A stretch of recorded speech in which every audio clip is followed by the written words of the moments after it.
Hello and welcome to the Rotoworld Baseball Show. I'm your host, Eric Smolsky, joined by Scott Pianowski as we continue our look at the starting pitcher position.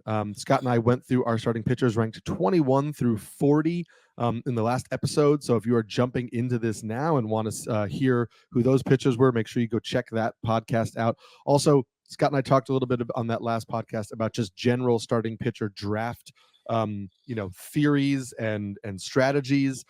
So again, that's a good thing to listen to. You can listen to that on the last podcast. We're going to jump into our rankings and discussion a little sooner here. So if you do want that strategy section, go check that out on the last podcast. And Scott, we're getting into the cream of the crop today.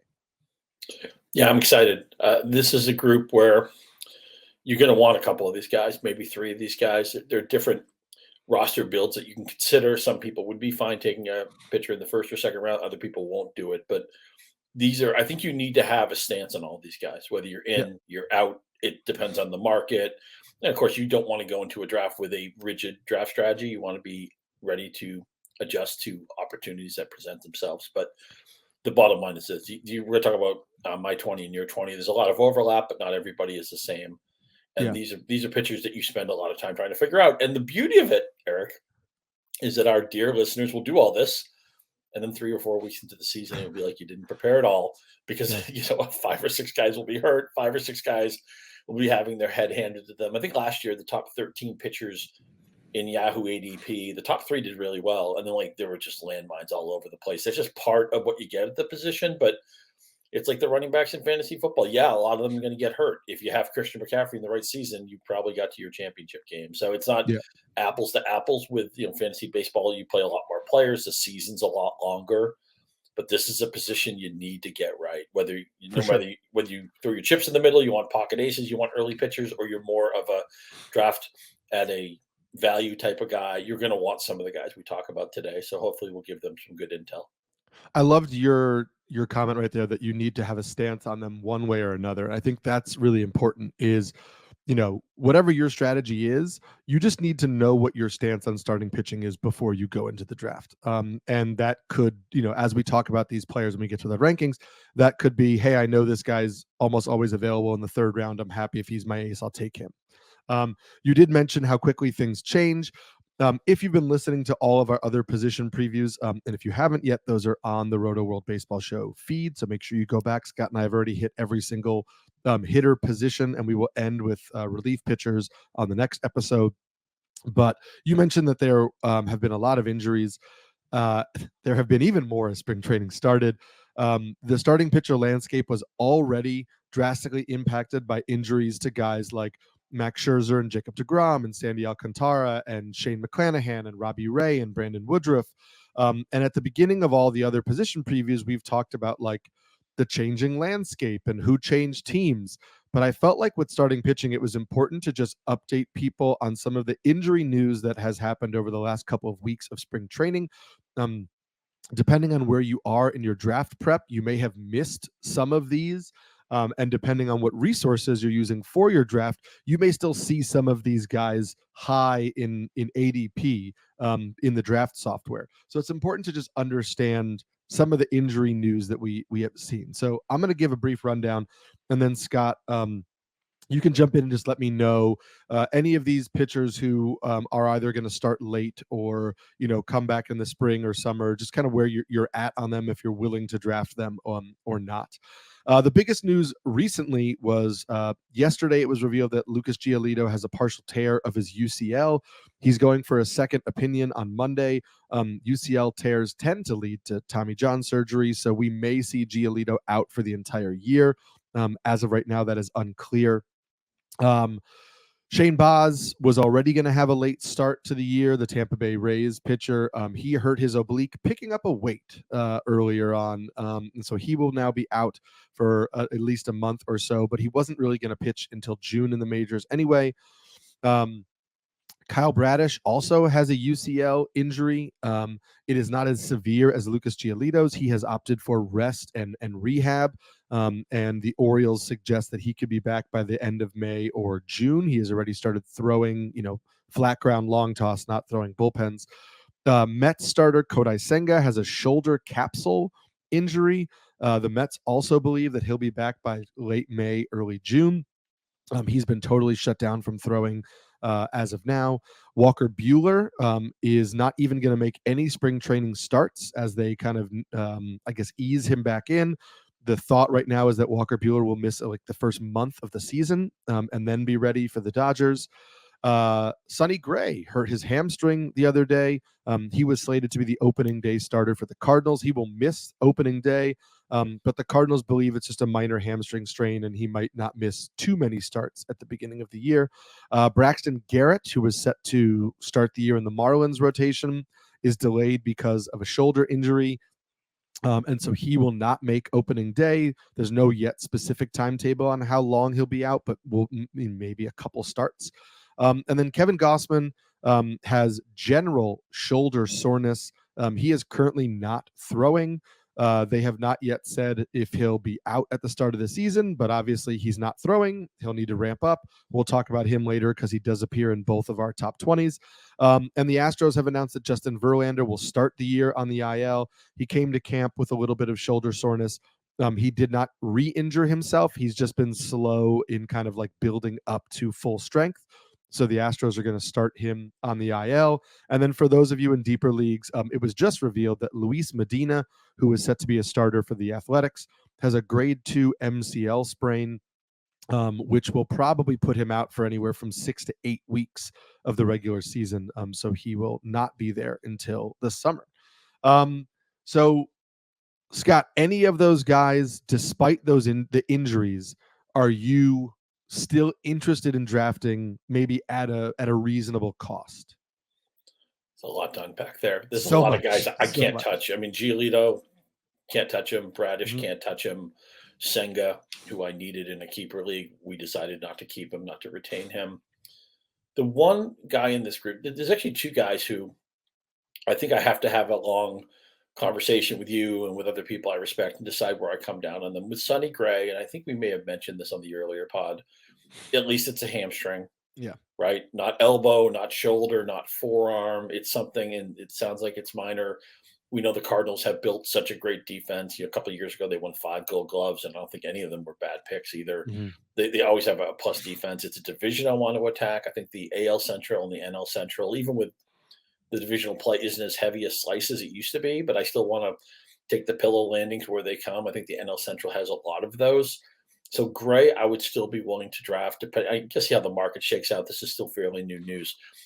Gusman's a really hard call because his upside is Cy Young Award winner. I mean, he was. Yeah. I think we both had him as in the top 5 of our rankings, and we'll reveal how far we dropped him. We did keep him in our top 20, but we talked on Monday about how a lot of times we don't really know where we land on a guy until we draft him or don't draft him. And push is going to come to shove. You're going to be in a draft. And it's going to be really easy for me. Oh, Kevin Gausman or Luis Castillo. I'm going to take Castillo. Right. But how far down that, either or do I go? I am so, Eric, it may be one of my actually flaws as a fantasy analyst and player that sometimes I think I'm a little bit too risk averse.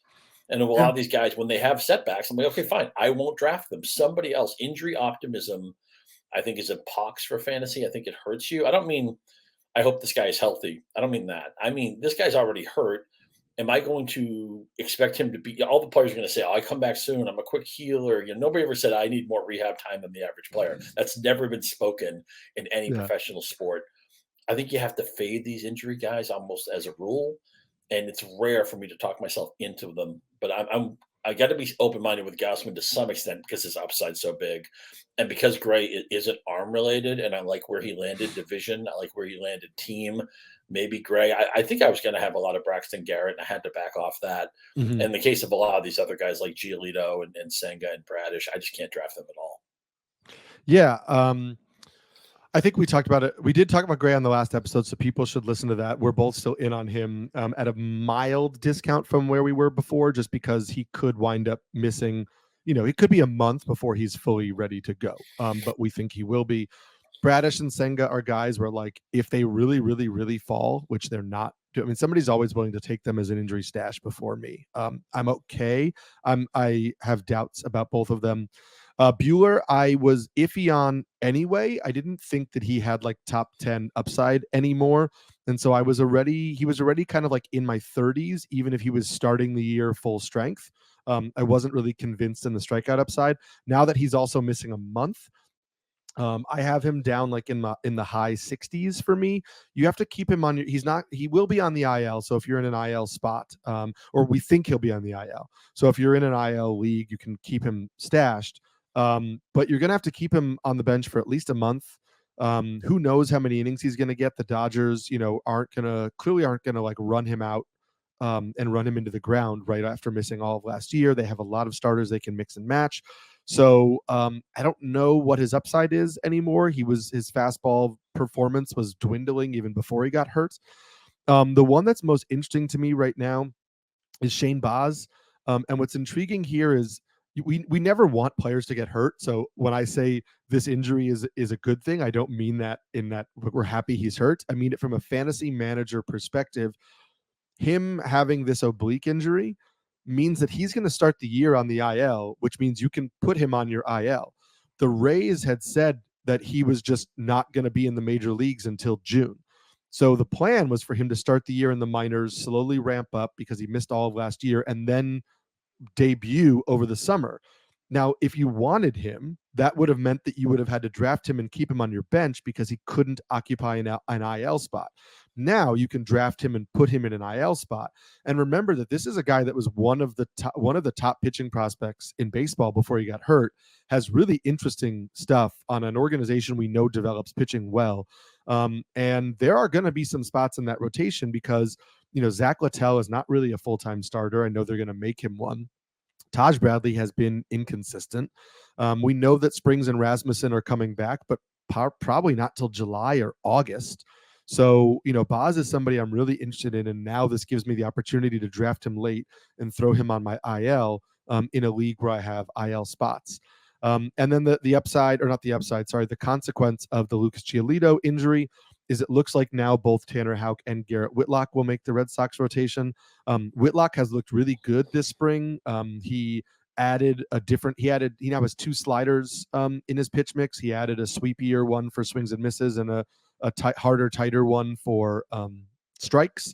And so I've been really interested in Whitlock. And now that he will likely open the season as a starter, he's going at like pick 350 in drafts. So I really love him as like hey, I'm going to draft him and put him on my bench and see if it clicks for him, because we know he's been really talented in the past. And if the worst case scenario is he pitches 2 or 3 innings at a time out of the Red Sox bullpen, that can still be a valuable pitcher in deeper formats. But like you, I'm not touching Giolito. I sadly think he's going to be out for the year. I think we mentioned this on Monday, but on the odd chance that we didn't, the more I think about this Boston rotation, I come up with 2 takeaways. One, it just depresses me, but I really think Cutter Crawford is going to be the value in this rotation. And I know they want Bayo to be that guy. He hasn't had a great spring, and I wonder if he's ready to be. There's really no number one here. I mean, it's a staff of 3, 4, and 5 guys. I get that, but if you're going to target anybody in this rotation, I think Crawford's the guy. I fully agree with you there. There's some other guys that we are going to target, and we're going to go through our top 20. But before we do that, spring training is here. So for those looking to get ahead on the MLB season, grab your Rotoworld Baseball Draft Guide. It's loaded with comprehensive positional rankings, projections, and player profiles to ensure your draft is a success. Visit NBCSports.com/draft guide and use code BASEBALL24 to get 10% off at checkout. That's NBCSports.com/draft guide and use code BASEBALL24 to get 10% off at checkout. So Scott, we're going to the top 20. We're going to start with 11 through 20. So tell us who your 11 through 20 are.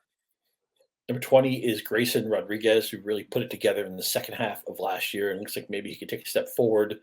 Remember, Baltimore's park with that left field dimension change a few years ago has become a pitcher favoring park.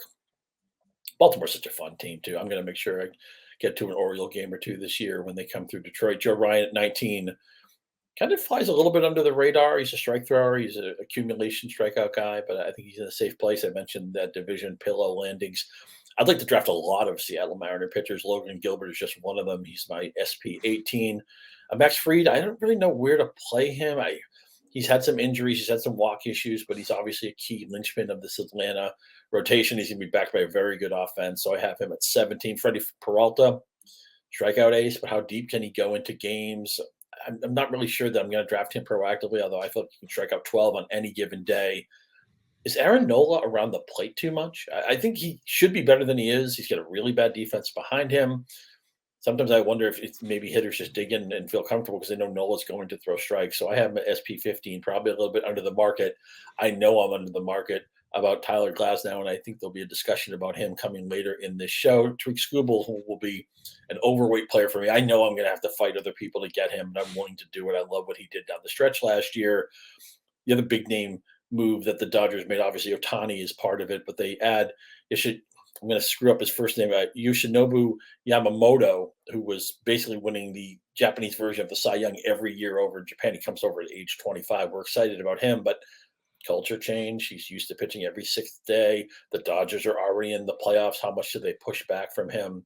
I don't think anybody here is going to be throwing 200 innings. Kevin Gausman, really difficult player to rank right now. At the moment, kind of a placeholder rank, starting pitcher 11 for me at the moment. Yeah. There's so many like really interesting guys in there. And we have similar rankings, some guys in different spots. Aaron Nola for me is 20th. I have Zach Eflin at 19. I think you had Eflin on the last show. For me, it's more just like when Eflin was in the Philly when Eflin was with the Phillies, we said, oh, if only he would throw his changeup more, or oh, if he went to a team that would get the most out of his talent. Mm-hmm. And then he did both of those things in Tampa and had a great year. And now people are saying, well, it was a career year. He's not going to do that again. And I think we need to make up our mind on who we think Zach Eflin is. Is he the guy that just needed a new organization and a new pitch mix to kind of take him to the next level, or is he not? Because he added a sweeper, he elevated the fastball more. Maybe he's not going to maybe win as many games as he did last year. He really kind of had a lot of value from his win totals, but I don't think what he did in terms of ratios and performance is fluky. I'm super happy to take Eflin inside of my top 20. I have Cole Ragans 18. We will talk about him in a little bit. I have Freddie Peralta 17, just like you. There is some risk in the profile, both injury and non. I do want to say in terms of his injury risk, remember that Freddie Peralta was only a starter for 3 years. He was a reliever at first. So Freddie Peralta has averaged 145 innings per season as a starter. So when you're just looking at his overall innings, it's important to note that as a starter, he still has given us 140, 150 plus innings, which in the current landscape is not really that bad. So we just need to factor that in when we're talking about Peralta and his innings. I have Grayson Rodriguez 16. I have Bobby Miller 15.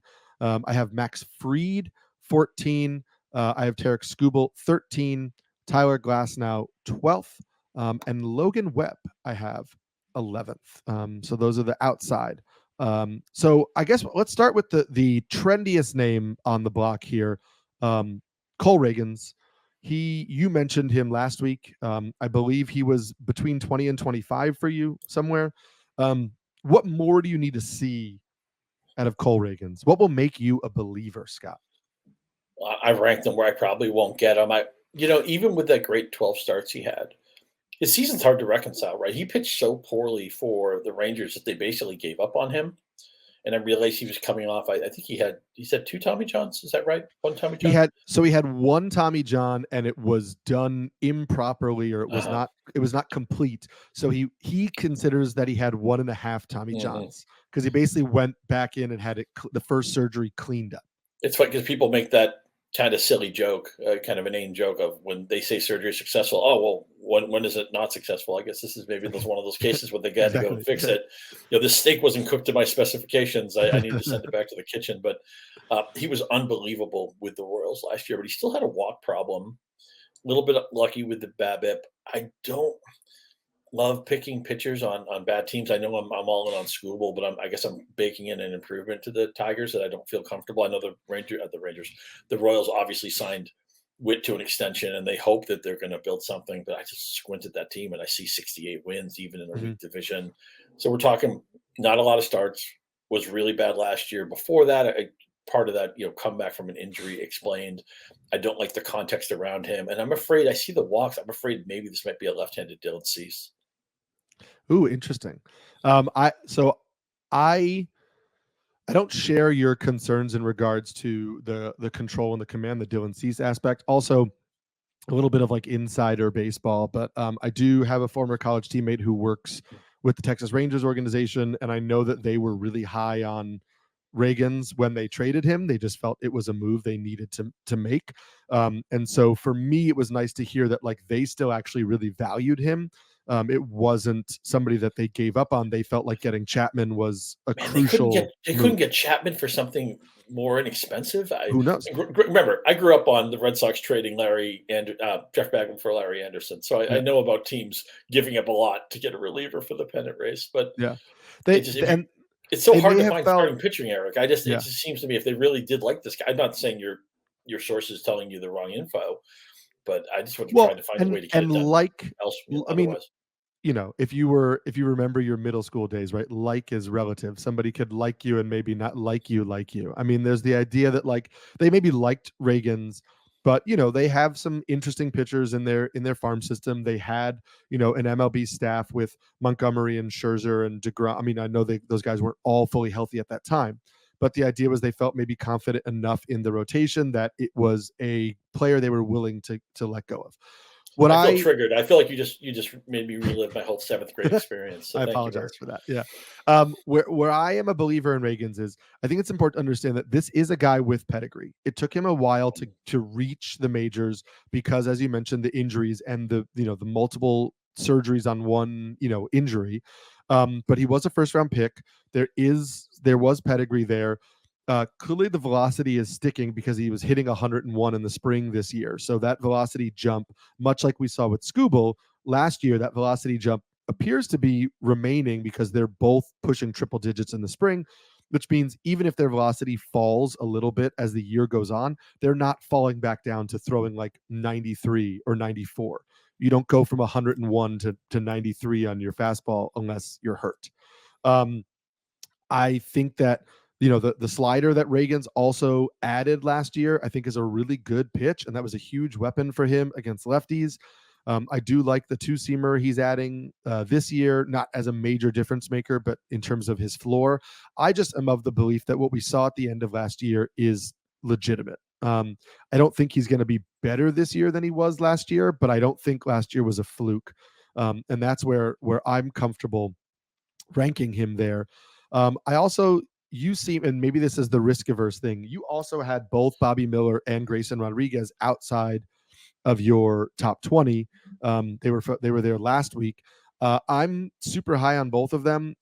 There are some drafts where like if I wait on starting pitching, um, and I get pitchers kind of like back to back. Like I've started some rotations with Bobby Miller and Cole Ragans, or you know, uh, Grayson Rodriguez and Zach Eflin, things like that, where I will just get two really quickly. Um, I like both of these guys. Bobby Miller for me, I have a little bit higher just because I think I trust the full depth of the arsenal. 99 mile per hour fastball with good induced vertical break, which just means it the fastball seems to rise more than others. Gravity brings it down less than other fastballs. So that's IVB is like when you hear a rising fastball, which is just harder for hitters to hit up in the zone, right? It doesn't fall down into the strike zone. Um, I think all of his pitches are really strong. I mean, he has a really good curve and a slider. The changeup was good last year. It also looked good in the spring. I think he'll miss bats pretty consistently with those. And then the Grayson Rodriguez thing for me is, you know, Grayson Rodriguez was a different pitcher after he was demoted from after he was demoted to the minors in the middle of last year. And I thought that was a little bit of like a pitcher who everything he was throwing was harder when he got called back up. Everything was 2.5 miles per hour harder.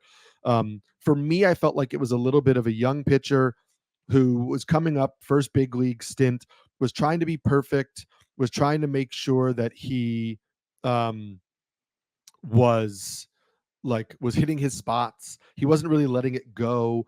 He went back to the minors. They had him kind of work on just trusting his arsenal a little bit. He mentioned that he talked about having a conscious plan to be more four seam heavy when he came back up, and just kind of like let it rip a little bit. And over the final 76 and 2/3 innings, he had a 2.58 ERA with a 1.10 WHIP, a 24% strikeout rate. I really do like that he went more fastball heavy. I think that was good for him because he throws the pitch up in the zone pretty well. Um, I also really like that he's adding in this two seamer this year because the two seamer will allow him to allow him to have a little more diversity from that four seamer. He doesn't really throw the four seamer inside to righties, so the two seamer he can throw inside to righties. I just think this is a young pitcher who was the top pitching prospect in baseball, who struggled early on, came back up and had legitimately like dominant success over almost 80 innings, who continues to improve himself and is playing on maybe the best team in the AL in a great pitcher's park. And so, I know you have him at 20 and I have him at 16, so it's not a major difference. But I mean, this is somebody who I think is really talented. And I'm happy to get like a back end top 10 starter if I can also get him as my SP2, because to me I'm getting potentially two SP1s. And that's kind of how I feel about Bobby Miller. Like I really like some of these, if you go by rankings, like top end SP2s, where I'm happy to just take my like 11th starter and 16th starter, and for me, I come away ecstatic with that approach. It underscores how important it is to get a sense of what you can get later in your draft, which helps you determine the decisions you make earlier and how you may hold off on a position because there's values you can scoop up later. Now, I want to point out that Rodriguez's current ADP in Yahoo is a starting pitcher 17, and Miller is 23. So if you're in a traditional Yahoo standard league, just know that the market seems to be preferring Rodriguez to Miller, which is obviously how I feel. It's not that Miller can't have a jump in his strikeout rate, but he only struck out 8.6 batters per nine last year, which is just a little bit under code for me. And also, this factors into my Glasnow take and really the whole staff. The story of the Dodgers season last year is how dominant they were, and then they go in the playoffs, and the Braves were the same thing. They were gone in 60 seconds. And I just think that this year, they've tried to do this most years, but I think even more so this year, they've stocked this rotation with all these interesting guys. Ohtani will pitch next year, and Yamamoto is got a high ceiling, and they added Glasnow, and they added I'm trying to think of the big lefty who used to pitch for Seattle. I can't think of Paxton. James Paxton, right? Who they're probably thinking like, yeah, we get 80 innings out of him. Exactly. That's their whole staff. If we get 80 innings out of Kershaw, we get 80 innings out of Walker Buehler, right? This team is thinking Sheehan is dinged up right now, a good young pitcher for them. Mm-hmm. They're trying to be ready for October, and anybody has a tiny little hiccup. And this is really more of my Glasnow take because he's never thrown more than 120 innings. But I think it may apply to Miller too, that they're not going to want to push the envelope on him. Last year, 3.76 ERA, that's fine. I can't draft him in the top 20 based on expecting him to get better, even though he could. I mean, obviously, the fastball is in the high 90s. There's a lot of teams I think you can attack in that division, but I think Rodriguez should go before Miller. I want to mention one other guy really briefly. Both of us, I think, are under market on Aaron Nola. So if you listen to either one of us, you're not going to draft him. What was your case against Nola? I wish I had the numbers in front of me, but I heard Eno Saris on Rates and Barrels talk about where Nola finished in like the player rater over the last few years. And it was never inside of the top 20. Like Aaron Nola is somebody who we continue to look at as like a really safe and solid pitcher because we know he throws a lot of innings. But he has really kind of vacillated where the years that he has decent strikeout performances, his ERA hasn't been great or his WHIP hasn't been great. The years where his ERA is solid, like in 2022 is 3.25, well, his strikeout rate dipped, under 30% that year. So he didn't give you as many strikeouts. I guess obviously also some of this is win totals, right? Him getting only 9 wins in 2021 hurts his overall value. Also, he was pretty bad in 2021. But I found it interesting that like he's never been the pitcher that we want him to be. And then for me, when I broke down his pitch mix and a little bit of what I saw last year, I had some concerns about how hard his four seamer gets hit. He gives up a lot of hard contact on the four seamer, which is why he started to use his sinker more. And I think that like that clearly shows to me that Nola has similar concerns about how hard his four seamer is getting hit. But his curveball has also lost horizontal movement in each of the last 3 years, and the swinging strike rate on his curveball has decreased in each of the last 3 years. So we have a fastball that's getting hit hard that he's trying to mitigate with a new pitch. We have a curveball that seems to be losing shape and swing and miss, and that was kind of his bread and butter pitch. So I just kind of feel like if he can reclaim a little bit, like I don't think last year was necessarily, who he is in terms of that like 4.46 ERA, but I think you might be looking at like a high threes ERA. Maybe he gets to like 3.6-ish. And I don't know that we're getting back to, that like 30% strikeout rate, 29, high 29% strikeout rate we've seen in the past. So if he's a 25, 26% strikeout guy with like a 3.70 ERA, like there's some safety there and on a good team. But I just think he lacks the upside of the guys that I ranked ahead of him. The strongest thing for Nola is he's been so durable and he's been a really reliable strikeout guy. He's had 5 different years with over 200 strikeouts, and he just does it. He makes 30 starts every year, but 2 of the last 3 years, ERA has been 4.46 and 4.63. I like to say that when ERA and WHIP don't tell the same story, I tend to trust the WHIP, but with Nola, it makes me worried that he's had some gopheritis at times. He had some last year. I don't like the defense behind him.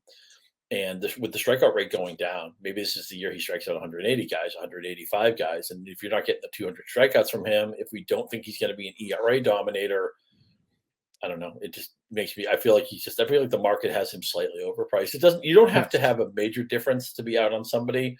I know in every room I'm in, somebody takes Aaron Nola a half round to a full round before I'm ready to go there. I think this also will dovetail into the last pitcher in this section we're going to talk about, which is Tyler Glasnow.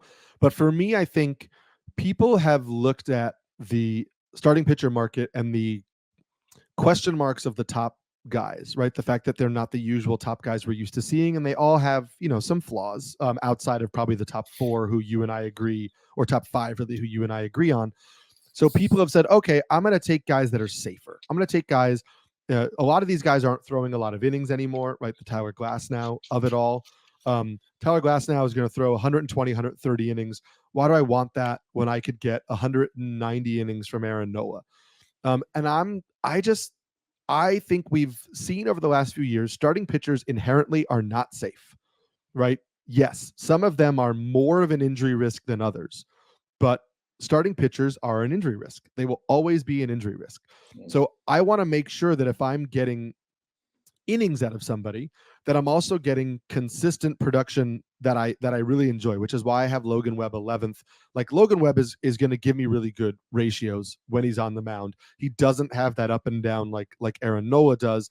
So if I'm saying, oh, I'm going to get 180 innings out of Logan Webb, I feel confident that I'm going to get 180 really good innings. But if that volume dries up from a pitcher, if you look at a pitcher and say, I'm going to get 190 innings, that's why I really like him. And then I say to you, okay, if that profile gets 150 innings instead, do you really like that profile? And you say, well, no.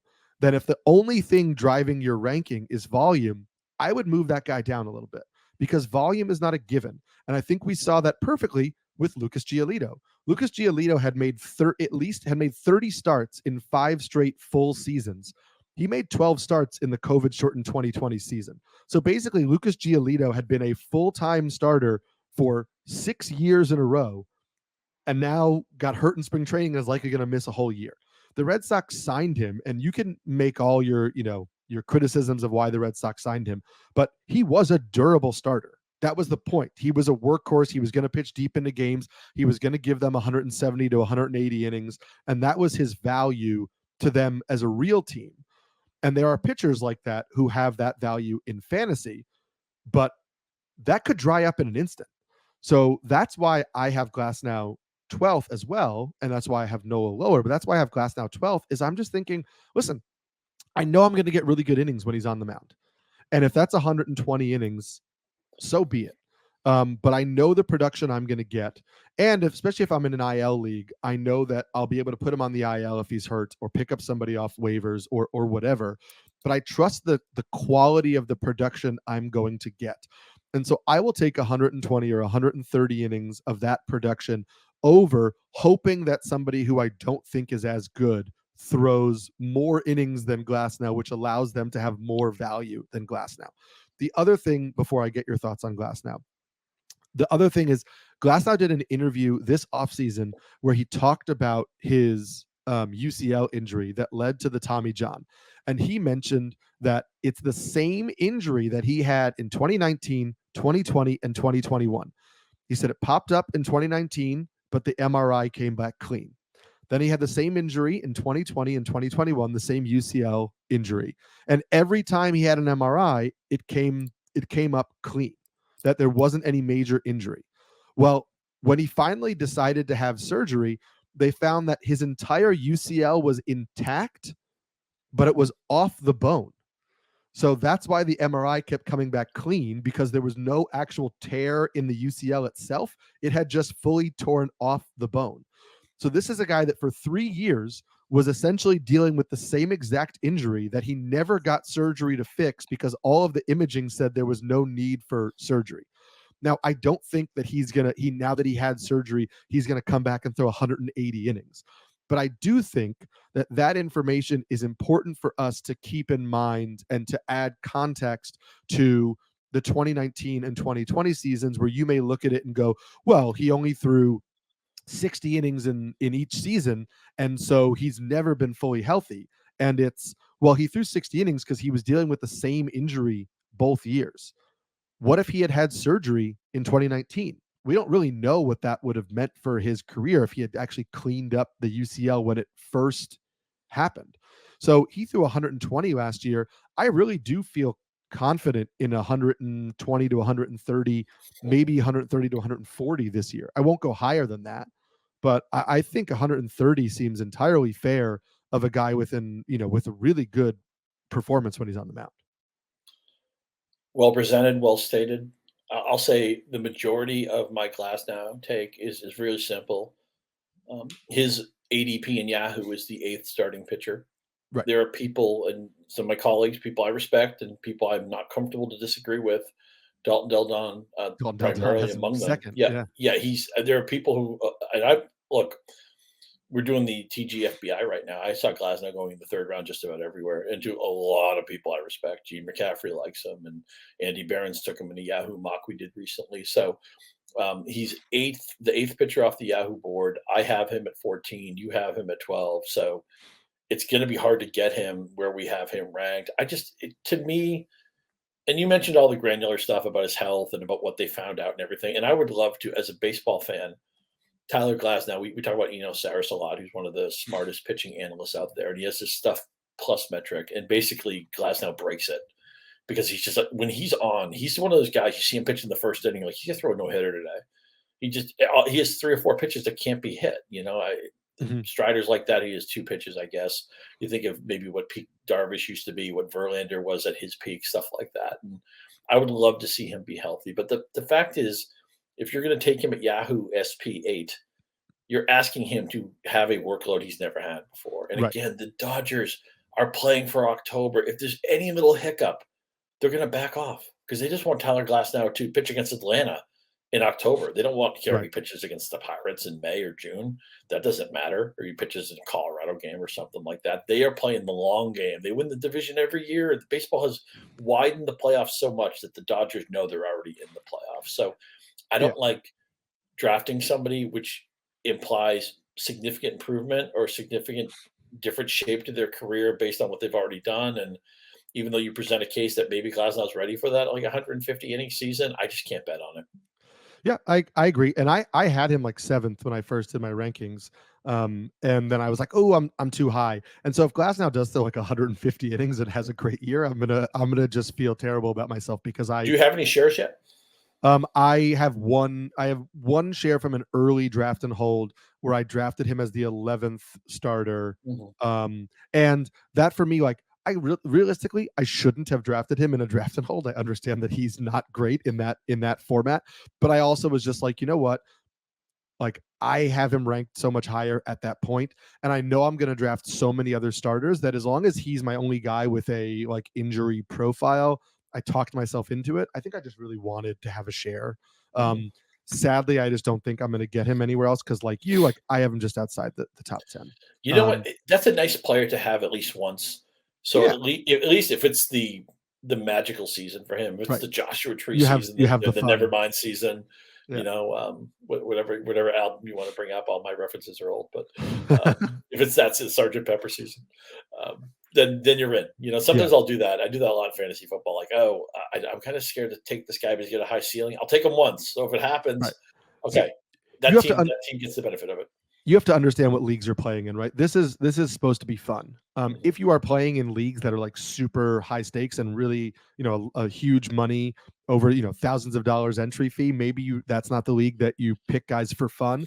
But if Mhm. you're in a home league or you're doing, a league that isn't a huge buy-in, remember that this is supposed to be fun. You want to have these guys, you want to have guys who you want to have on your team. I'm And so glad so you said that. diversifying your who you have and knowing if it fits the league, right? You may not want to take that risk in your highest money league, but like if you're in a home league or if you have another league where you want to take some guys you're going to have fun rooting for, like we do want this to be enjoyable. I'm so glad you said that. Right before we started this podcast, I submitted a baseball blueprint to my editors. I'm not sure exactly when this week it's coming out. I believe it's coming out this week, although there's going to be some presentation added to it, so maybe it's going to be a few days. But the first thing I mentioned is it's supposed to be fun, and I know Mhm. fantasy baseball, and I know, look, a lot of people would say, "Hey, you know what's fun is when I win.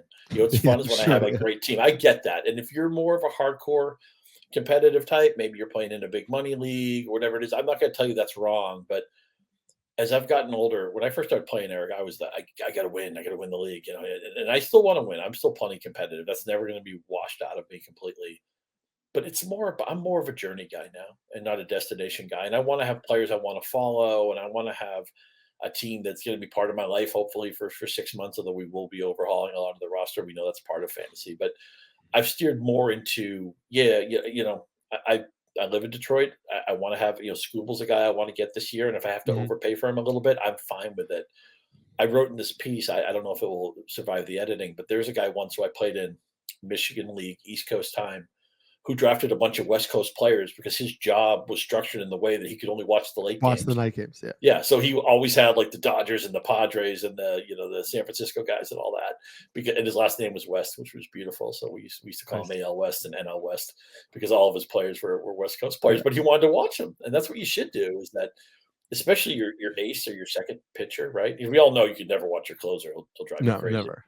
But if you're drafting some of these guys, you're going to want the baseball package, and you're going to want to watch these. It's appointment television for you every time Tyler Glasnow pitches. So yeah, for sure, take some guys you want to watch. Take some guys that fit whatever your cable or streaming situation is at home. If you're a hometown fan, if you're an AL fan, NL fan, or if you're more a fan of the league, whatever it is, just line that up so you can because you're going to spend 6 months with your best players. So it might as well be guys that you believe in or guys that you like. Speaking of guys that we believe in, let's get to that top 10. Who are your top 10 starting pitchers for 2024? Get to that top 10. Framber Valdez, number 10. Houston, a very strong infrastructure. He's a ground ball guy. He's a strikeout guy. I feel good about that. Even though Zach Gallen doesn't have maybe the fastball that some of these other guys have, great off-speed pitches. We saw Arizona maybe a year ahead of schedule. They snuck into the World Series with 83 wins. I could see them adding 4 or 5 wins this year. He's a very safe pick. Logan Webb, I think, is maybe the most unheralded ace who isn't treated necessarily like one. Mhm. SP12 and Yahoo ADP. I'll happily take him as a top 8 pitcher. Pablo Lopez went to Minnesota last year, explosion year. Strikeouts went through the roof. He's one of several guys because I'm not going to, as much as I like the top names in this list, I'm not going to probably draft in that tier. So I'm going to have a lot of these Gallons and Webbs, and Pablo Lopez certainly fits that strategy. George Kirby, easy to watch. My starting pitcher 6, always around the strike zone. And really anybody in the Seattle staff, I mentioned Gilbert earlier, that also goes for Luis Castillo. Talk about a horse. Park plays, gets all those Oakland games. Luis Castillo is about as safe a pick as you could make. The top 4 could be you can mix and match them. I have Corbin Burns 4. I've seen him anywhere from 1 to 4 on everybody's board. You want to draft him as early as you can. It's fine with me. Baltimore infrastructure is great. The park has become a pitcher park, as you mentioned. Philly's just extended Zach Wheeler, so he's going to be there for a while. He's a horse. He's built like one. But he reminds me a lot of maybe just a little bit of a poor man's Justin Verlander. I don't think his stuff is as wipeout as Verlander at his peak, but Zach Wheeler's a very safe place to park your money. Gerrit Cole, number 2, Spencer Strider, number 1. I don't think that's the order you have them in, but again, Cole, he makes 32, 33 starts every year. He feels safe at a position where there's really no safety. And who knows, maybe it's the year that the pitching gods come for him. I don't know. But if you want to get that safe anchor, even though I'm not going to take a pitcher probably in the first 2 rounds, I'm not going to say Cole is wrong. And Spencer Strider, heaven help everybody if that third pitch works out, because right now his pitches are striking out the world. And we talked about having fun, right? You got to have some Braves. You got to have some Dodgers. I don't know how you could have a fantasy roster and feel that great about it if you didn't have a few of these guys. Even though my Atlanta collection is more about hoping to get Riley in the 2nd round or Harris in the 3rd round, I may have to make just that one FOMO pick just so Spencer Strider doesn't strike out 280 guys and I have to sit all of it out. I get that. Yeah. My 10 is Zach Gallen, who, I really like him as you did. I'm a little concerned. And in my most recent update, I think I'm going to move Logan Webb ahead of Zach Gallen. I'm concerned. He threw 244 innings last year, including the postseason. Through 244 innings last year, including the postseason. Has had arm troubles in the past. That's just a big workload. I'm obviously I'm moving him down to 11, so I'm not really holding that against him too much. But I have it worries me a little bit. I moved Gausman down to 9. I was already a little bit out. I had him 7 originally because he gives up a lot of hard contact because he really only has one pitch. The splitter is great, but the fastball isn't particularly good. And so he's a 2-pitch pitcher with only one really good pitch. And now he's going to start the year delayed, and we don't know how many starts he'll miss, but I just moved him down a little bit. I have Yoshinobu Yamamoto 8. All the things that you mentioned are totally valid. Where you want to rank him right now is just your optimism to bet on, his raw stuff, because we haven't seen it against MLB pitching. He's supposed to go 4 innings today, so that'll be nice to see him throw 4 innings in spring today to see kind of I don't know who who's going to be in the opposing lineup, how many MLB starters will be there, but it gives us another chance to get a good look at him, because on paper he profiles as one of the best starters in baseball. So it's just, do you bet on what you're going to see on paper, or are you you want to see it first? I have George Kirby 7 and Pablo Lopez 6, so we flip-flopped them. But I like them a lot. I've been getting them as my aces in a lot of drafts where I tend to wait until the 3rd round. I take who falls. I have Luis Castillo 5. I had been getting him in a lot of early drafts because Gausman had been going ahead of him. And so Castillo had been falling a little bit. That's no longer going to be the case with Gausman hurt. But I love Castillo. I have Wheeler 4 and Corbin Burns 3. You have them flipped, but we both are pretty much in consensus on them. I do want to point out with Corbin Burns that he changed his slider in the middle of last year and was just electric after he made that pitch mix change. So you may look at his full season stats and think, oh, why is this guy in the top 4? He wasn't really coming off a 3.39 year is fine, but also he had just a 25% strikeout rate. It doesn't look that good. It looks much better when you kind of just do the second half splits. And it's important also to note that we're not just doing these splits at random. We're talking about when Corbin Burns made the pitch mix change, there was a big jump, and I'll get those stats in a little bit after I just talk about the top 2. I have Strider 2 and Gerrit Cole 1. Listen, they're both great. For me, it comes down to, as of now, I'm open to moving Strider to 1 if I see that curveball usage tick up. However, I think that Strider's 3.86 ERA is earned by how much hard contact he gives up. Spencer Strider gives up a ton of hard contact, and it's because he only throws 2 pitches. Now, they're 2 great pitches, but what hitters are able to do is go up there looking for 1 pitch. And they're then either going to swing and miss, or if they get their pitch and they guess right, they hit it really hard. Now, more often than not, they miss and he gets lots of strikeouts. But that's why he gives up so much hard contact, is that he narrows the decision making for hitters who don't have to look for more than one thing. If this curveball, which I was somebody on Twitter told me, I wish I had the name ready, but this is a pitch that he actually threw in college, and so he's bringing it back into his arsenal. If this curveball becomes something that he uses more, because as much as we like that changeup, Strider has said he has no plans to use the changeup more than he currently does. That changeup hovering around 7% usage is great if it also comes with an 8, 9, 10% usage curveball, because now he at least gives some pitchers 4 pitches to think about. That changeup is not going to be that third pitch that he uses for a high enough usage, because he's said it, whether we like it or not. So that, for me, I just trust the depth of Gerrit Cole's arsenal a little bit more, that I think that his floor is a little bit higher than Strider with only 2 pitches. Again, if we see the curveball a lot more as spring training goes on, then I'm willing to kind of bet back in on Strider. Not bet back in. I have him number 2, and I think he's great, but I'm willing to put him ahead of Cole. It's just a matter of that kind of floor for me. I did want to ask you, because people are like iffy on Pablo Lopez, but I feel like we're both bought in. Do you have concerns about? I mean, he had some injuries with the Marlins, but he's been healthy for the past few years. So is this a guy you feel comfortable saying he's my ace? Oh, absolutely. One of my most of my drafts, I'm going to look at that Castillo, Kirby, Lopez, Webb tier.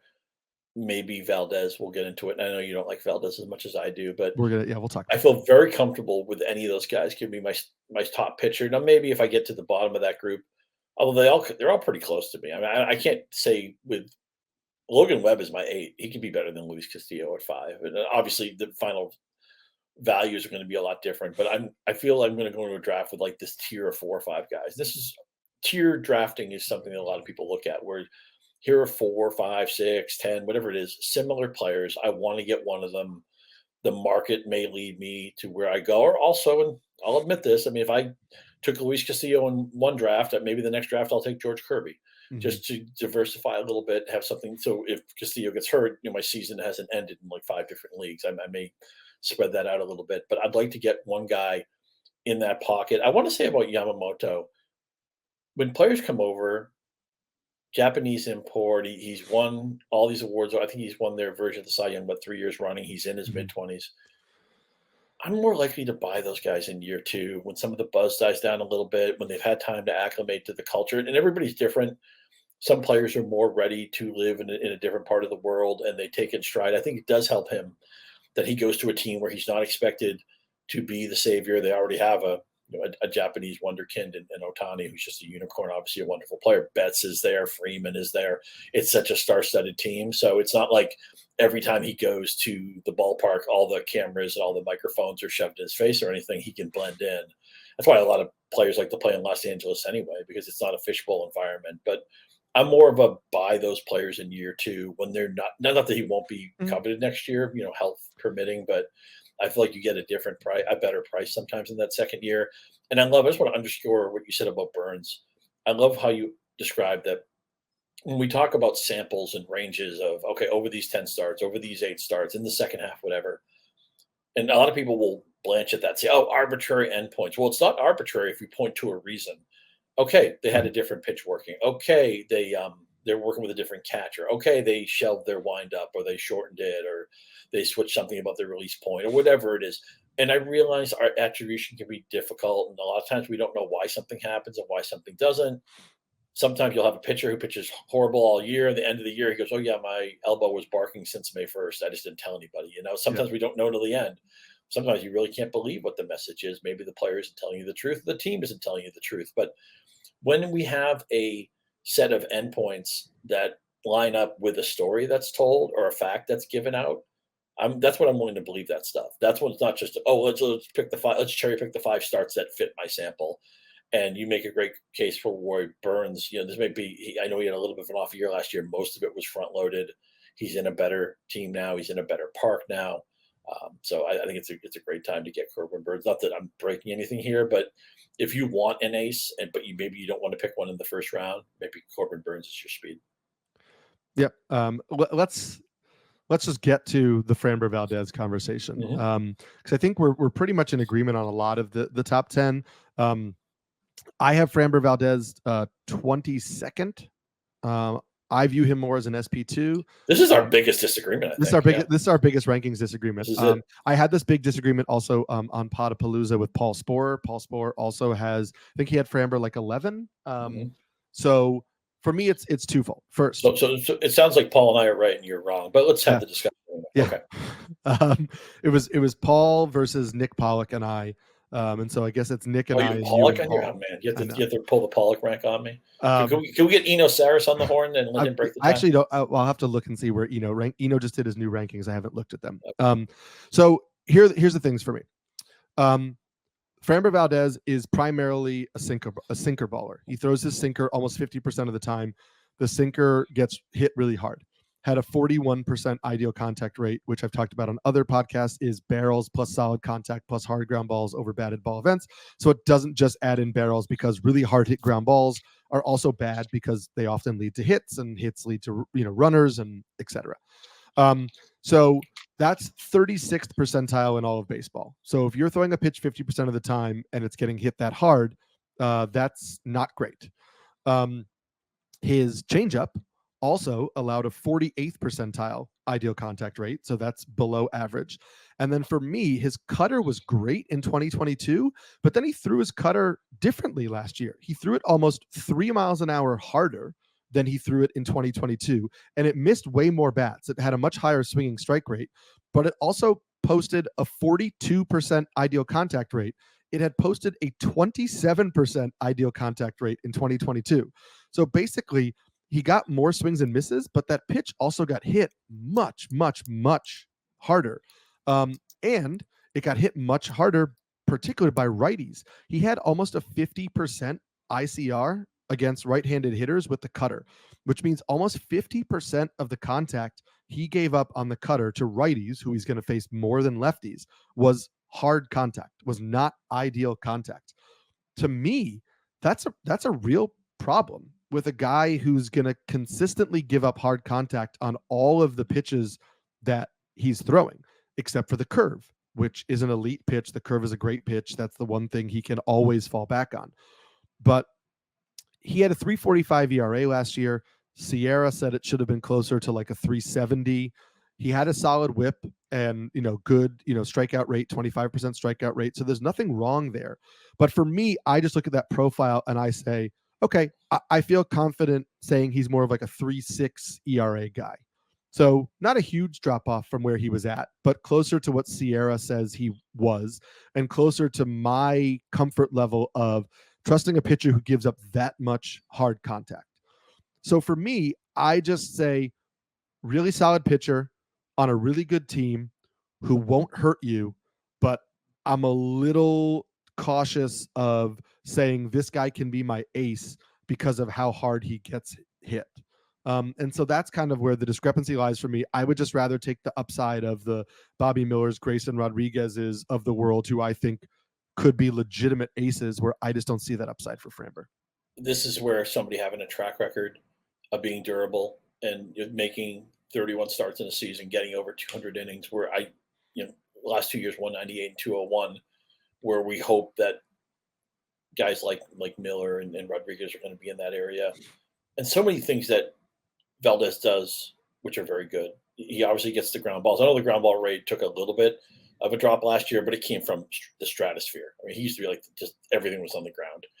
And one of the great things about ground balls, even when they're hit hard, the worst they're usually going to be is a single. And a lot of times they're hit right to an infielder. You get a double play and you get out of an inning. His whips have consistently been good. His career BABIP is 284. So he's pitched long enough where I think that's his mean to regress to. I think the last 3 years, his BABIPs have all been pretty stable. Last year, he actually bumped up his strikeout rate a little bit, and his fastball ticked up over 95 miles an hour. I feel like last year is probably the worst type of season he could have, mid-3s ERA. He's usually been reasonable with home runs. I don't mind. I get it. Hard contact makes us nervous, right? But when it's hard contact on the ground, that means you need 3 hits usually to score a run. I Mhm. trust that the control is excellent. The strikeouts bumped up last year, and he's on a winning team. I love ground ball pitchers. We all love ground ball pitchers, and he's proven somebody who I think we can project for 30 starts. There aren't that many guys we can say that about. Yeah, that all up. Sure. Is he maybe more? I talked earlier about maybe he could sneak into that group with with the Lopez's and the Webbs and those guys in the Seattle pitchers. Maybe he belongs below that. So I Mhm. think what might happen a lot for me, Eric, is that okay, I'm taking hitters. I'm taking hitters. Oh, okay, I got Kirby or Castillo or even Webb, and then I double tap back to Valdez, and now he's my starting pitcher too, who I Yeah, feel is better than most people starting. Now, granted, you don't like him as much as I do, but I would love him but as my second starting yes. pitcher. I think it's very gettable. I don't like him as much as you do, but I like that strategy, and I think him in that role makes sense. The only thing I'll add, last year, 7.9% barrel rate allowed, tied for a career high. Last year, 25% fly ball rate allowed was a career high by a good bit, actually. So yes, he's still a ground ball pitcher. He still gave up 54% ground balls last year. However, he's given up a 63, his career is a 63% ground ball rate. So 54% is a big tick down in terms of how many ground balls he's giving up. So to me, we'll see. It's only 1 year, so we don't want to say that's his new level, but it is something to keep an eye on because as I mentioned, like he made some pitch mix changes and some velocity changes on some of his Mhm. pitches, and then as a result, he gets hit harder and gives up more fly balls than he ever has. You have to say, okay, we need to, we don't want to say it's definitely because of that, but I think it raises some question of like, are those two things connected? What version of his pitch mix are we going to get this year, and where will he end up? I talked about arbitrary endpoints and do you have a reason, which means they're not arbitrary anymore. He was a lot worse in the second half. He was a Cy Young candidate in the first half, 2.51 ERA, a whip of 1.05. Then his ERA was well over 4, like 4.66 in the second half. So I wonder if maybe they can iron something out that didn't go right. And I don't have an inkling of what that is, and I'll have to do some deep diving on that. And if I don't find a good answer, maybe I just have him ranked too high, and I have to accept that I got to bump him down a tier. But I still I love a guy. I love a pitcher who again ground ball tilt winning team, and I can Mhm. project 30 starts. I just feel like there aren't that many guys you can say that about. For sure. I fully agree with that. Scott and I are going to end the show by giving you some of our prospects or young pitchers of note that we like getting some shares of in drafts. But before we do that, let the madness begin. We are in conference tournament season for college basketball, and Peacock is your exclusive home for Big Ten hoops. Today, on Wednesday, you can start streaming the TIAA Big Ten Women's Tournament. And next week, on the 13th, it's the men's turn to get the action started. So turn to Peacock for your Big Ten college basketball hoops action. So Scott, let's end here by just giving. We talked about some deep league streamers some deep league sleepers, some guys we like in like draft and holds or 15-team leagues on the last episode. So you can go back to that episode, turn to the end to hear that. Let's focus on like some young pitchers, just total kind of like wild card gambles. Who you're interested in maybe throwing on your bench late in drafts and seeing what happens. I should know this. It's Paul Skenes, right? Am I saying that Yes. correctly? Yeah. Yeah, I don't think he's gonna sneak up on anybody. I mean, because he has the draft pedigree and everything. But the Pirates view themselves as quasi contenders, and I think his ETA is definitely this year. I'm curious to see the um, the Reds have such a fascinating roster, and we talk so much about the offensive side of it. But I wonder if Brett Lauder could maybe be a factor for them in the second half of the year. He's somebody who I would love to take in a keeper league.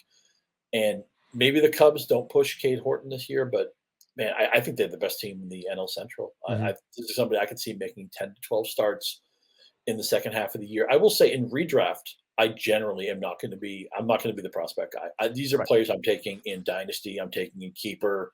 I'm taking in leagues that have some retention, and I would probably, a guy like Skeens, I would hope to get maybe like an 18 or 20th round, something like that. And I realize some people are going to jump the gun For on sure. that. I feel like Cade Horton is the pitcher I'll probably be most likely to draft in some sort of keeper league. Yeah. I do my rankings based on 12-team league formats. What I like to do in a 12-team league is my bench is almost all guys who have jobs. I'm not all taking like stash guys, but guys who have jobs but have considerable upside but have some question marks to them. And I like coming out of the draft with a few of those guys on my bench, probably more pitchers on my bench than I will inevitably want to keep, because then what I can do in the first few weeks of the season is see who seems to be clicking, who looks good, who I think has some legs, and who maybe doesn't. And then I can flip those starting pitchers off my bench for hitters that every year hitters come out of nowhere in the early part of the season. They get a lineup job that we didn't know. They look better. They, whatever it is that we didn't see in the spring. And so I can make that flip because historically speaking, pitchers who look like they could be studs go for way more fab early in the year than hitters who had like a hot week or two. So I want to draft those pitchers, put them on my bench, and then if they don't look good early on, I can swap them for other people. So the pitchers that I'm drafting, who I think have starting jobs, who are going late, DL Hall, who's with the Brewers now. He was a really high prospect for the Orioles. He was the centerpiece of the Burns trade. He reshaped his slider last year too. He looks like he's in that rotation. Edward Cabrera for the Marlins has a rotation spot. The big thing for him was command. The command looks really good early in spring. So I'm willing to take an upside gamble on him. Mackenzie Gore for the Nationals. Remember, he was like a top pitching prospect in baseball when he was with the Padres. He's throwing a little harder this spring. And also for me, what I like is he's elevating the fastball more. So he's getting more swings and misses on the fastball. So I like taking gambles with Mackenzie Gore. In deeper formats, Ryan Nelson and Joe Boyle. We talked about Joe Boyle now probably as a starter for the Athletics because Luis Medina's hurt. Boyle is somebody who had really plus stuff, but no idea where the ball was going. He's throwing strikes in spring. He's somebody who I think just has really good raw stuff, and he's going like outside of the top 400 right now. So you're taking like a last round pick. Ryan Nelson has looked good. He's the fifth starter for the Diamondbacks. I like that team context. So again, as my late round pick, I really like that. And then if you are stashing prospects, guys who I think will pitch this year, who I like, you mentioned Skenes on Pittsburgh. I'll just mention Jared Jones, his teammate, who I think will also be up this year. Looks really, really good early for the Pirates. AJ Smith-Shawver looks great for the Braves. He's just 21 years old. I think that he will get a chance to be that kind of fifth starter at some point this year. Cade Horton, I love. You mentioned him. Drew Thorpe was kind of part of the big get along with Michael King for the Padres in that deal with the Yankees for Juan Soto. I think Drew Thorpe gets an opportunity this year. I like Cade Povich, has looked really good for the Orioles. So if Bradish is out for the whole year, which is a possibility given the UCL injury, I think Cade Povich is somebody who could pop in the second half of the year. And then also Christian Scott for the Mets. The Mets rotation is a disaster. Christian Scott will start the year probably in AAA, but he has looked really, really good this spring. And so he's somebody who I wouldn't be shocked if he makes 15 to 20 starts for the Mets this year. So he's somebody who may not have the upside of some of these other guys, but I love kind of stashing him as well. I apologize. When I gave my list, I was thinking maybe we wanted guys who weren't in the majors to start, but you mentioned some of the post-hype guys. I'm certainly in on Edward Cabrera. I think Griffin Canning has a ton of room for growth to be his ADP, and Mackenzie Gore. It just takes, we always say this development is not linear. He was obviously a big part of that trade with the Padres. He's very young in his career. Those are the types of guys. Those are perfect late round picks, right? Cabrera just needs to tweak if he gets a little bit better command of the strike zone. I mean, we've always known he can miss bats. And I think Griffin Canning has like a 175 strikeout season, very much in his range of outcomes. So those are guys I'll be looking at, all upside at the end of your draft. You're not trying to play it safe and find some 4.27 ERA guy. You're finding somebody who, if one thing goes right, all of a sudden you have an unbelievable trade chip, or you have somebody you could trust for the rest of the season. Yeah, in 12 teamers more than 15, you have to draft expecting you're going to play the waiver wire with your final few spots. So draft for that upside, knowing that there'll be somebody short leash too, man. And you talked about the hitters, right? When a guy comes into a job, forget what you thought. Once you see the playing time as a currency for somebody, you can't wait any longer. You have to jump. I want you to, as much as you may like your bench when you draft, I want you to start ripping it up in April. Yeah, got to do it. You can't hold on to these guys for too long. We can't get precious. Scott and I are going to be back on the next episode to finish our position previews by talking about relief pitching. And then we'll just be getting into our season content. We might look at some guys who've really kind of impressed us in spring, or kind of geared towards our season starting. We're also going to do our Rotoworld staff mock draft next week. So keep an eye out for that. We're going to kind of do a live stream of it. I'm sure you'll be able to see the board and also kind of hear us talk about them. We'll have some guests on as we talk about the draft as well. You can also follow Scott and I on Twitter and read our work on there. I'm at Samsky NYC. Scott is at Scott_Pianowski. And we'll check you on the next episode of the Rotoworld Baseball Show.